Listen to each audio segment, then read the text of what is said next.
అని మనకు చైతన్య మహాప్రభు శిక్షాష్టకంలో చెప్తూ ఉన్నాడు. మనకు తెలుసు 4 యుగాలు ఉన్నాయి. మనకు 4 యుగాల్లో 4 మార్గాలు నిర్దేశించింది శాస్త్రం. ఏ యుగంలో ఏ మార్గాన్ని పట్టుకుంటే మనం భగవంతుని పొందగలము. ఏంటి 4 యుగాలు మనకున్నవి? మొట్టమొదటి యుగం ఏంటి?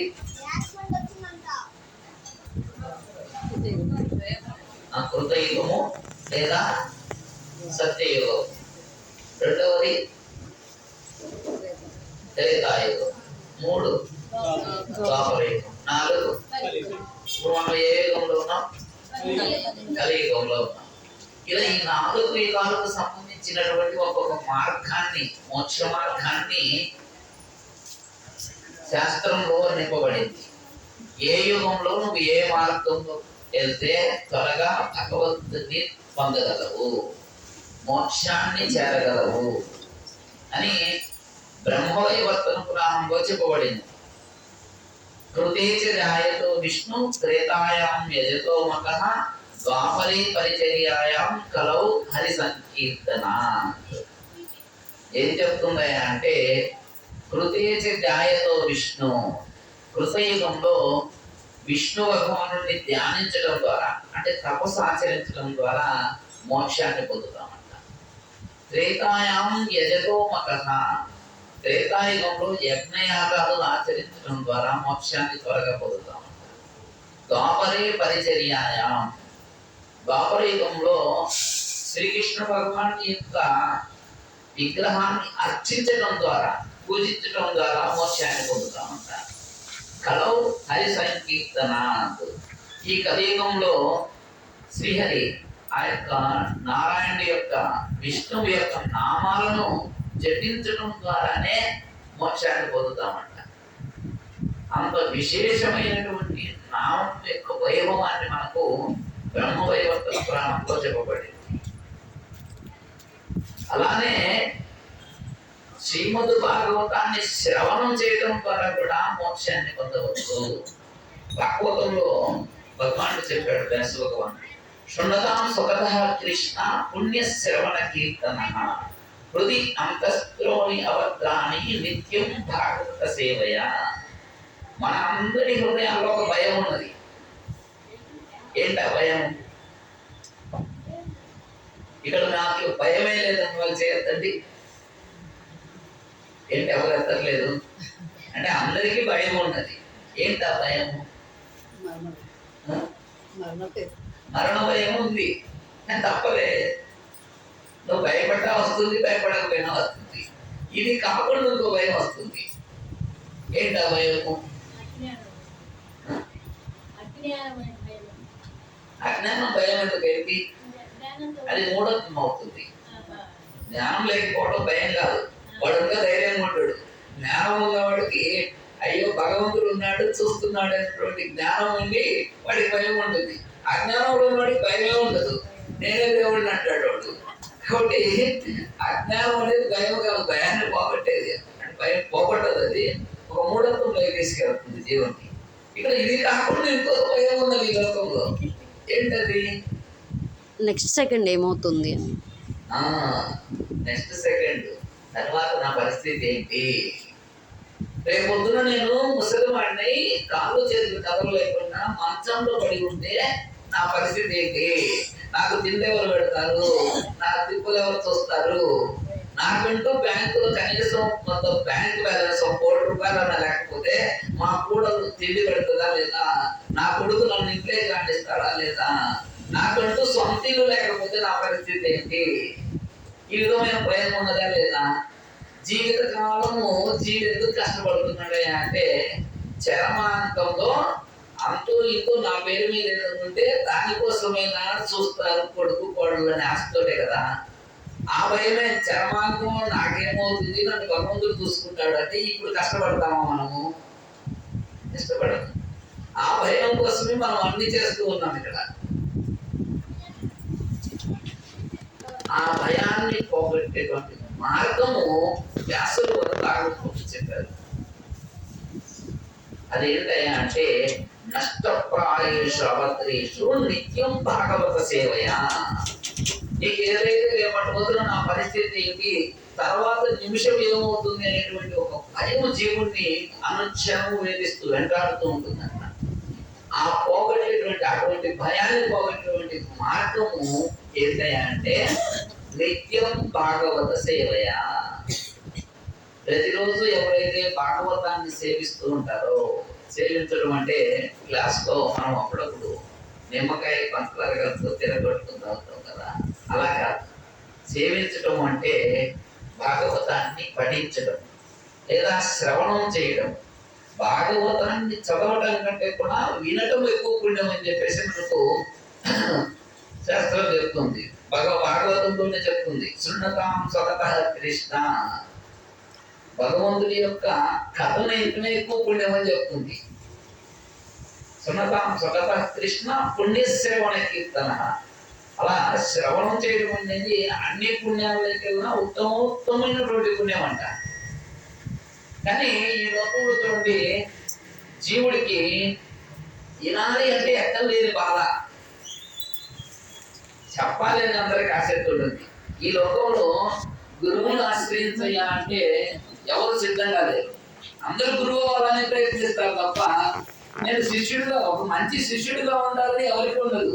అందరికీ మంచి గురువు అవ్వాలనే ఉంటుంది, అందరికీ ఏదో ఒకటి చెప్పాలనే ఉంటుంది. వినాలనేటువంటి కోరిక ఎవరికి ఉండదు. మా గురువు గారు ఎప్పుడు అంటుండే వాళ్ళు, ఎవరికి గురువు అనుగ్రహము, ఆ గురువు యొక్క అనుగ్రహం చేత భగవద్ అనుగ్రహం లభిస్తుందయా అంటే ఎవరైతే ఈ కలియుగంలో చెవులకు మాత్రమే పని చేస్తారో వాళ్ళకు త్వరగా గురువు అనుగ్రహం వస్తుందంట. ఆ గురువు అనుగ్రహం ద్వారా భగవంతుని అనుగ్రహం లభిస్తుందంట. కృష్ణ కృపాపాయ గురు, గురు కృపాపాయ కృష్ణ. కృష్ణుడి అనుగ్రహం ఉంటేనే గురువు లభిస్తాడంట. కృష్ణ కృపాపాయ గురు, గురు కృపాపాయ కృష్ణ. ఆ యొక్క గురు కృప ఉంటేనే కృష్ణుడు అనుగ్రహిస్తాడంట. ఈ రెండు ఎలా అంటే, ఇత్తనం ముందా చెట్టు ముందంటే ఏం చెప్తారు? ఇత్తనం ముందు వచ్చిందా ఈ లోకంలో, చెట్టు ముందు వచ్చిందా? కాబట్టి దీనికి సమాధానం మనం చెప్పలేదు. చెట్టు లేని ఇత్తనం లేదు, ఇత్తనం లేని చెట్టు లేదు. అలానే ఇక్కడ కూడా కృష్ణుడి కృప ఉంటేనే గురువు లభిస్తాడు, గురు కృప ఉంటేనే కృష్ణుడు అనుగ్రహిస్తాడు. మరి ఎలా అంటే భాగవతం చెప్తూ ఉన్నది, ఎప్పుడైతే భాగవతాన్ని శ్రద్ధగా భక్తితో ఎవరైతే శ్రవణం చేస్తారో, శ్రవణం చేయడానికి ఎవరి చెవులైతే ఎల్లవేళలా సిద్ధంగా ఉంటాయో వారి ఎడ గురువు సంపూర్ణ ప్రసన్నుడవుతాడంట. గురువుకు మనము రెండు రకాలైనటువంటి సేవలు చేయొచ్చు. ఒకటి వాణి సేవ, రెండు ఒప్పు సేవ. వాణి సేవ అంటే గురువు గారు చెప్పినటువంటి మార్గాన్ని ఆచరించడం. ఒప్పు సేవ అంటే గురువు గారి పక్కనే ఉండి గురువు గారికి కావాల్సినటువంటి అన్ని భౌతికమైనటువంటి సేవలు చేయడం.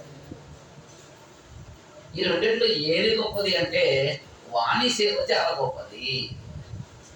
గురువు తనకు ప్రత్యక్షంగా సేవ చేసేవాడి కంటే కూడా తను చెప్పినటువంటిది విని ఆచరించే వాడి పట్ల ఎక్కువ సంతృప్తి చెందుతాడంట. అందుకనే ఈ లోకంలో శ్రవణం అనేది అన్నిటికంటే ఉత్తమోత్తమైనటువంటి విధానము. మనకు నవవిధ భక్తి మార్గాలు ఉన్నాయి కదా, ఏంటి అవి? శ్రవణం, శ్రవణం, కీర్తనం, కీర్తనం, విష్ణు స్మరణం, పాదసేవనం, అర్చనం, వందనం, దాస్యం, సాఖ్యం, ఆత్మ నివేదనం అని 9 రకాలైనటువంటి భక్తి మార్గాలు ఉన్నాయి. మొట్టమొదటిది ఏంటిది? శ్రవణము. శ్రవణం అనేది చాలా గొప్పది. మీకు ఈరోజు ఈ భాగవతము 7 రోజుల పాటు మీరు వినగలుగుతున్నారు ఇక్కడ అంటే మీరందరూ గొప్పవారే, అదృష్టవంతులు. చెప్పాలంటే మీకు గొప్ప అదృష్టం ఉండబట్టే మీరు భాగవతాన్ని శ్రవణం చేయగలుగుతున్నారు. నాకు ఇక్కడికి ప్రభుజీ వారు వచ్చేటప్పుడు చెప్పారనమాట. ప్రభుజీ ఇలా పిల్లల దగ్గర కొత్తపాలెంలో మేము భాగవత సప్తాహం చేస్తున్నామండి. అంటే నేను ఫస్ట్ రోజు నుంచి భాగవతాన్ని నేను కూడా శ్రవణం చేస్తే బాగుండు, ఎప్పుడా అనేసి అనేకమైనటువంటి కార్యక్రమాల ద్వారా కొద్దిగా బిజీగా ఉండటం వల్ల మొదటి రోజు నుంచి రాలేకపోయాను. చివరిగా గురుదేవుల అనుగ్రహం, భగవద్ అనుగ్రహం ద్వారా ఈ రోజుకు చేరగలిగాను. కనీసం చివరి 3 రోజులైనా శ్రవణం చేసే భాగ్యము దొరుకుతుంది కదా. ఎందుకంటే కృష్ణ లీల, కృష్ణ గుణం, కృష్ణ రూపం, కృష్ణ మాధుర్యము చాలా గొప్పది. నామరూప గుణ లీలాదులను శ్రవణం చేయటం అంటే మనల్ని మనం ఉద్ధరించుకోవడం, మనల్ని మనము భగవంతుని వైపుగా నడిపించుకోవడం. ఇక్కడికి వచ్చి ఉదయం 2 గంటలు, సాయంత్రం 2 గంటలు మనం సమయాన్ని వృధా చేసినట్టు కాదు. ఇది మనల్ని మనము భగవంతుని వైపుగా, భగవంతునికి దగ్గరగా అడుగులు వేయడానికి చేసేటువంటి ప్రయత్నమే ఈ భాగవత సప్తాహం. ఇది అందరికీ లభించేటువంటి వరం కాదు. కృష్ణ కథలు ఎంతగా అయితే నీలో అజ్ఞానం అంతగా తొలగిపోతుంది. కృష్ణ కథ నువ్వు శ్రవణం చేయడానికి ఎంతగానో ఆసక్తి చూపిస్తే నీ పాపాలు ఎక్కువ కొండ రాశి, పాపరాశి అంతగా తరిగిపోతుంది. కేవలం శ్రవణం చేయడం ద్వారా మాత్రమే. చూడండి, శ్రవణానికి ఉన్నటువంటి శక్తి ఎంత గొప్పది అంటే, పరీక్షిత్ మహారాజ్ అంతటి వాడు కేవలం శ్రవణం చేయడం ద్వారా మాత్రమే మోక్షాన్ని పొందాడా లేదా? ఆయన దగ్గర ఏం తక్కువైంది? డబ్బు తక్కువ, బలం తక్కువ, ఏం తక్కువ? గుణం తక్కువ, ఏం తక్కువ? అన్నిట్లో ఉన్నతమైనటువంటి వాడే. అయినప్పటికీ కూడా శ్రవణాన్ని ఎందుకు ఆశ్రయించాడు? ఇది అత్యంత సులభమైనటువంటిది, అత్యంత శక్తివంతమైనది. భగవంతుడి యొక్క లీలలు అనేకం ఉన్నాయి. హరి అనంత, హరి కథ అనంత. మన సంస్కృతంలో ఒక సామెత ఉండేది, హరి అనంతమైనటువంటి వాడు.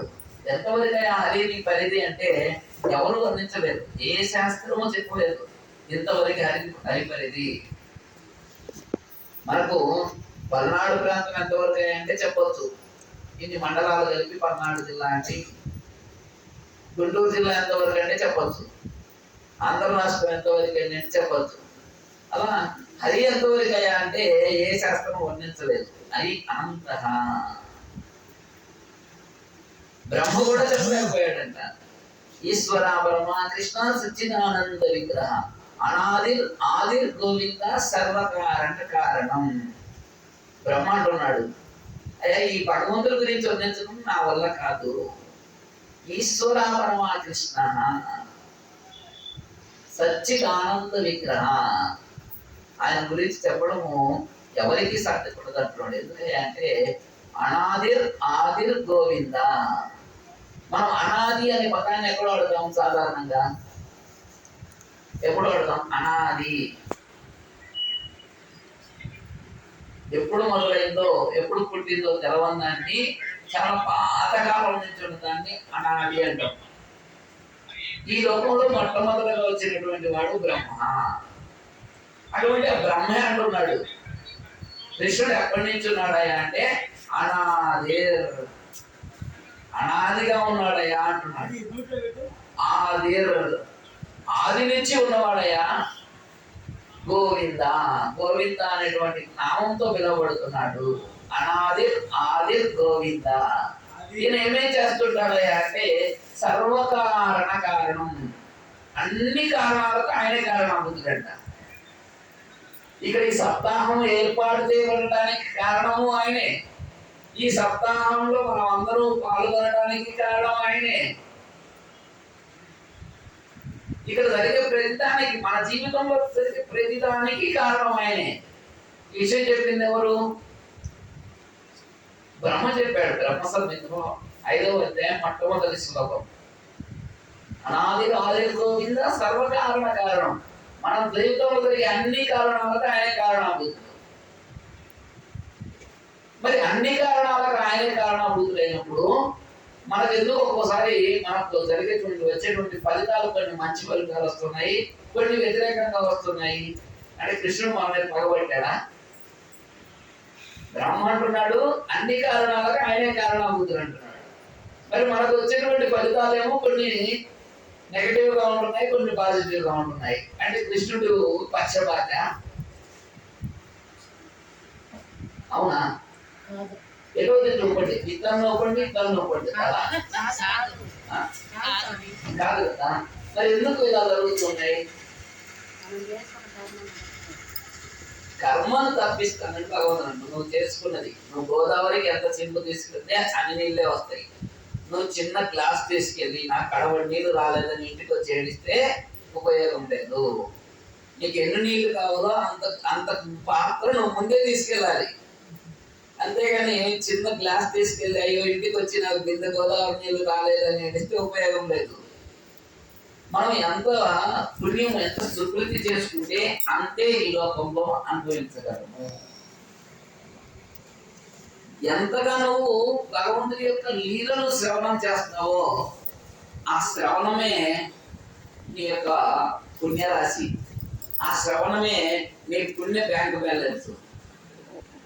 ఆ పుణ్యాన్ని నువ్వు ఎంతగా తెచ్చుకుంటే ఇక్కడ అంతగా అనుభవిస్తావు. కాబట్టి ఈ శ్రవణం అనేది మన యొక్క బ్యాంక్ బ్యాలెన్స్ ని, బ్యాంక్ బ్యాలెన్స్ మన స్టేట్ బ్యాంకు, ఆంధ్ర బ్యాంకులో ఉన్న బ్యాంక్ బ్యాలెన్స్ కాదు, మన పుణ్యరాశి బ్యాంక్ బ్యాలెన్స్ అని పెంచేటువంటి ఒక గొప్ప మార్గము. కాబట్టి అందరూ కూడా శ్రద్ధగా ఇంకా భాగవతాన్ని మనం ఇంకా ముందు కృష్ణుడి